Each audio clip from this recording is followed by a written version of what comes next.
నాయుడు గారు పొగట్టం, చంద్రబాబు నాయుడు గారు మోడీ గారిని పొగట్టం, అలాగే ఇద్దరు కలిసి పవన్ కళ్యాణ్ గారిని పొగట్టం.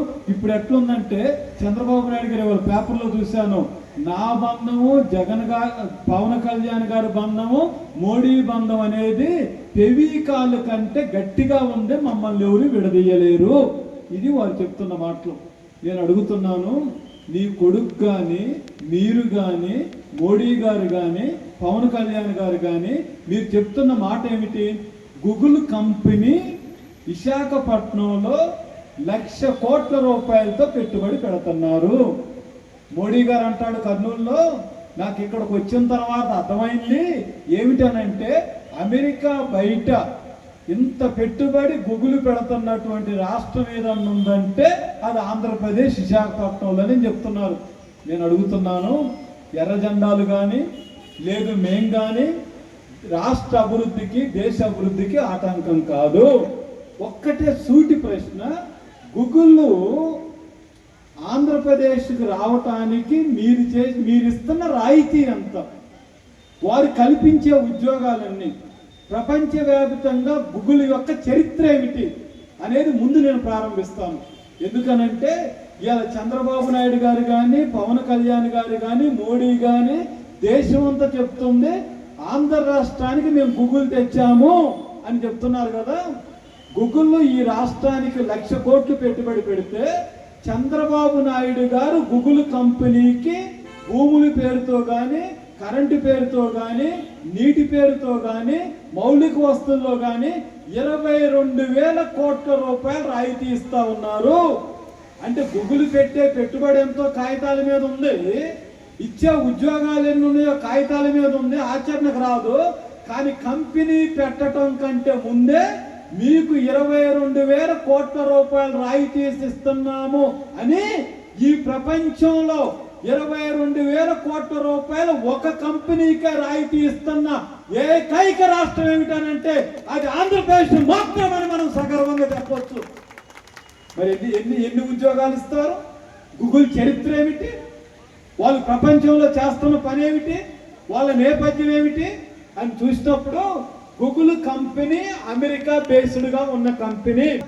అమెరికా ప్రభుత్వ రంగంలో లేదా డిఫెన్స్ లో నల్లవారు ఉంటే గూగుల్ కంపెనీలు 5-6% ఉన్నారని లెక్కలు చెప్తా ఉంటే మీరు ఆంధ్రప్రదేశ్ వచ్చి విశాఖపట్నంలో పెట్టి, నేను అడుగుతున్నాను, గూగుల్ కంపెనీకి 22,000 కోట్ల రూపాయలు రాయితీ ఇచ్చిన చంద్రబాబు నాయుడు గారు, ఈ డబ్బు నీది కాదు, నీ లోకేష్ కాదు, మీ పార్టీని కాదు, జనాన్ని. మీకు దమ్ము ఉంటే గూగుల్ కంపెనీలో ఎస్సీ ఎస్టీ బీసీలకి రిజర్వేషన్ చేసే చట్టాన్ని తీసుకొని రండి, అప్పుడు మేము దాన్ని కలపరుస్తాం. మీరు ఆ చట్టాన్ని తీసుకొని రారు అంటే జనం డబ్బును గూగుల్లోడికి ఇస్తావు.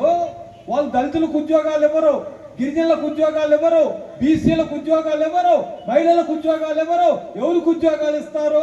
ధనవంతులకు ఉద్యోగాలు ఇస్తారు, కోటీశ్వర్లకు ఉద్యోగాలు ఇస్తారు, బాగా పైనున్న కులాలకు ఉద్యోగాలు ఇస్తారు. కాబట్టి చంద్రబాబు నాయుడు గారు మోడీ గారు పవన్ కళ్యాణ్ గారు మేము అడిగే సూటి ప్రశ్న, 22,000 కోట్లు ఖర్చు పెట్టిన తర్వాత సాధారణ సామాజిక తరగతులకు మీరు కల్పించే ఉద్యోగాలన్నీ, మీరు ఇచ్చే లాభం ఎంత? ఇది మొదటి ప్రశ్న. ఈ రెండోది ఏమిటి? లోకేష్ గారు ప్రపంచం అంతా చంద్రబాబు నాయుడు గారు తిరిగి వచ్చారు కొన్ని దేశాలు, పవన్ కళ్యాణ్ గారు తిరుగుతున్నారు, లోకేష్ గారు తిరుగుతున్నారు.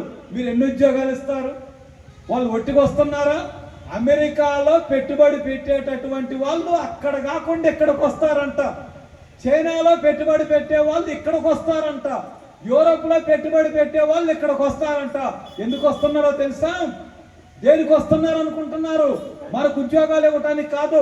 ప్రపంచంలో ఉద్యోగాలన్నీ పోయినాయి, వాళ్ళ కంపెనీలు మూతపడుతున్నాయి, నష్టాల్లో ఉన్నాడు.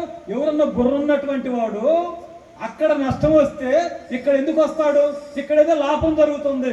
అమరావతి పేరుతో చంద్రబాబు నాయుడు గారు సింగపూర్ కంపెనీకి 30,000 ఎకరాలు ఇచ్చాడు. సింగపూర్ లో ఏం చర్చిస్తున్నారు తెలుసా? నేను వెళ్ళొచ్చాను ఈ మధ్య. వారు అంటుంది ఏమిటంటే మన వనరుల్లో విదేశీ కంపెనీలకి తాకట్టు పెడుతున్నారు. ఇది మనం గుర్తుంచుకోవాలా. కాబట్టి మన్యం సోదరులారా, మీరు బీజేపీని ఏమంటున్నారు? మాకు బాగా చేస్తున్నారు చంద్రబాబు నాయుడు గారు అంటున్నారు. ఏంటి మోడీ గారు చేస్తా ఉంది? లేదు.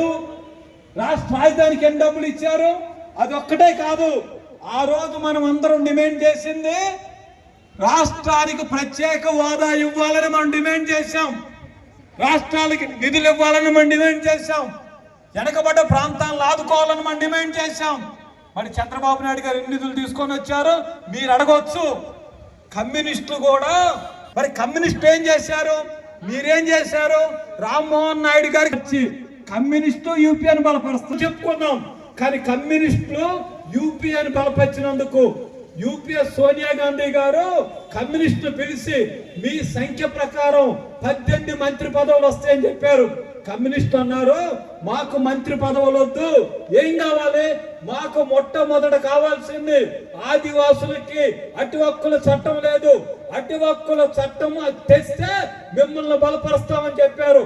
కమ్యూనిస్టు వల్లనే అటు హక్కుల చట్టం వచ్చిందని మనం ధైర్యంగా చెప్పొచ్చు.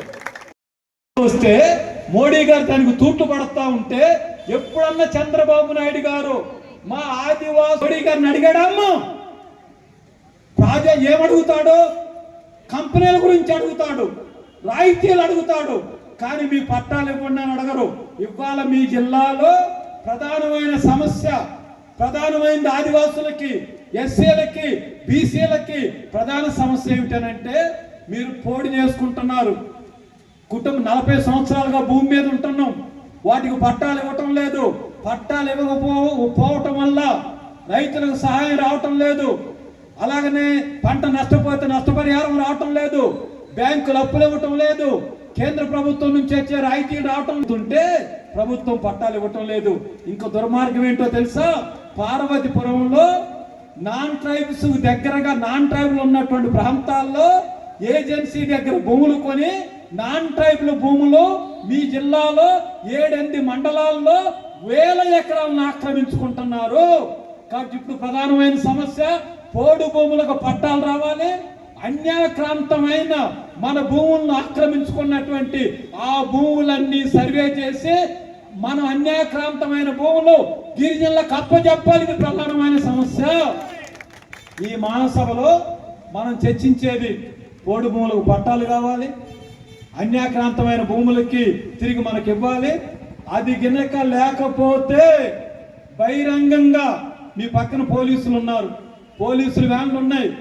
కలెక్టర్ గారి కనుక వినకపోతే, చంద్రబాబు నాయుడు గారికి తెలియకపోతే, మోడీ గారికి అర్థం కాకపోతే, పవన్ కళ్యాణ్ గారి సినిమా షూటింగ్లో బిజీగా ఉంటే ఎర్ర జెండా వాళ్ళు ఏం చర్చిస్తున్నారో చెప్పండి.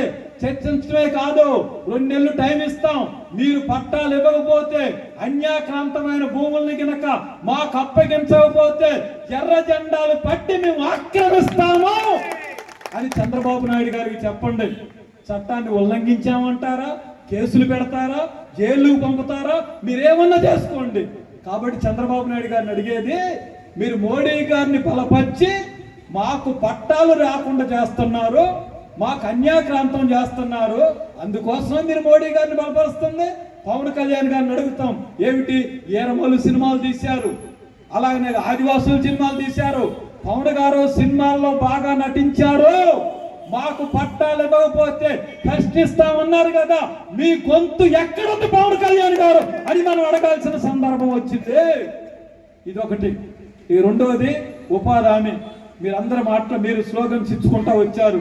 కమ్యూనిస్టులు సోనియా గాంధీని అడిగింది, గ్రామీణ ప్రాంతాల్లో పనులన్నీ పడిపోయినాయి, మిమ్మల్ని బలపరుస్తాము, మా పేదలకి సంవత్సరానికి 100 రోజులు ఉపాధి ఇచ్చేటట్టుగా చర్యలు తీసుకోండి అని చెప్పారు. కమ్యూనిస్టు మద్దతు కావాలి కాబట్టి సోనియా గాంధీ గారు, మన్మోహన్ సింగ్ గారు, యూపీఏ ప్రభుత్వం అంగీకరించి 100 రోజులు వచ్చే చట్టాన్ని తెచ్చారు. ఆ రోజుల్లో 4% కేంద్ర ప్రభుత్వం బడ్జెట్లో నిధులు ఇచ్చారు. ఇప్పుడు ఎన్ని శాతం ఇచ్చారు? మోడీ గారు వచ్చిన తర్వాత ఆయన మొదటిసారి ప్రధానమంత్రి అయినప్పుడు 3% తగ్గించారు, 2.5కు తగ్గించారు, 2కు తగ్గించారు. ఈ సంవత్సరం ఉపాధి హామీకి 1.37% కంటే యూపీఏ ఉన్నప్పుడు 4% ఉంటే ఇప్పుడు 1.37%.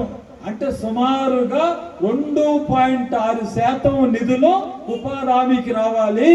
అంటే ఇప్పుడు 80,000 కోట్లు ఇచ్చారు.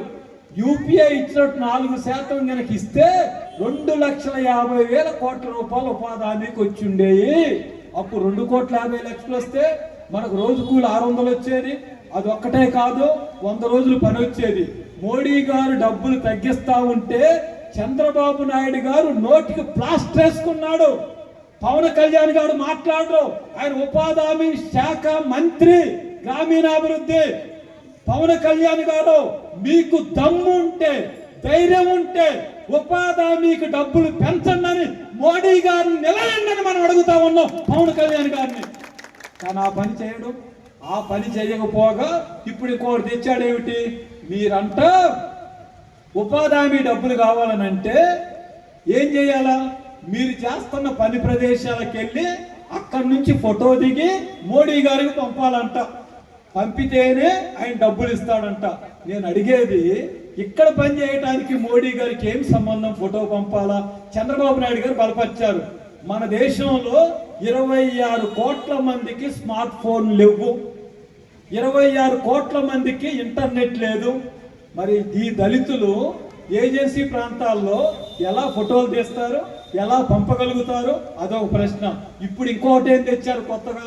ఉదయం పూట వెళ్ళాలంట, అప్పుడు ఫోటో తీసి పంపించాలంట. సాయంత్రం పూట వెళ్ళాలంట, అప్పుడు ఫోటో తీసి పంపించాలంట. 2 పూట్ల ఫోటో తీస్తే రోజు కూలిస్తారంట.